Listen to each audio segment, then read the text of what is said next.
মানিকগঞ্জ সদর উপজেলার গড়পাড়া ইউনিয়নের রানাদিয়া এলাকায় রাতের আঁধারে ভেকু দিয়ে স্থানীয়দের মাটি চুরির অভিযোগ উঠেছে 898 মিটার সড়কের কাজে 1,20,00,000 টাকা বাজেটের এই সড়কের ঠিকাদার জেলা জাসদের সাধারণ সম্পাদক আসলাম খান বাবু।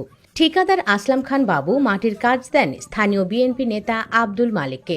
ভুক্তভোগীরা জানান, মালিকের নেতৃত্বেই রাতের আধারে ভেকু দিয়ে চলছে ব্যক্তি মালিকানা জমির মাটি চুরি। এ ঘটনায় ক্ষুব্ধ প্রতিক্রিয়া জানিয়েছেন এলাকাবাসী। এ বিষয়ে সদর উপজেলা নির্বাহী কর্মকর্তা শেখ মেজবাউল সাবেরিন জানান, মাটি যদি চুরি করে আনা হয় তবে এর দায় ঠিকাদার ও অভিযুক্ত কেউ এড়াতে পারবে না। এ বিষয়ে খোঁজ খবর নিয়ে প্রয়োজনীয় ব্যবস্থা গ্রহণ করা হবে।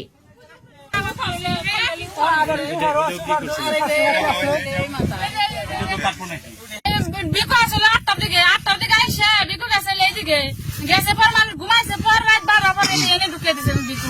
আমরা তো কই পারুম না, এনে বিকু ঢুকে দিছে 12 সময় আরম্ভ করছে। পরে আমরা শুনাই লাইছি, একটা দেখি ন দছে মাটি গাড়ি ঘুরি সব আমরা নাইছে পাইছি বিকু গাড়ি বাধা দর পর আবার নিছি রাস্তায় মাটি দিব। মালিক কন্ট্যাক্ট নিছে, মালিক কি কাটতাছে ইন্ডিয়া আমি আমরা জানি না, আমরা জানি না দেখুন যদি আমরা তো জানি না বাড়ির পাশে। তাহলে আমিও বললাম যে বাড়ির পাশে, তাহলে ভাই বালিটা আমি দিবেন আর মাটি তাহলে দেন আপনার বালিটা। পরে প্রশংসা আমি তো কিন্তু অনেক লোকের ময়মুরব্বীরা জানাইছি। হ্যাঁ দাও এলাকার জনগণের রাস্তার জন্য দেওয়ান লাগবো।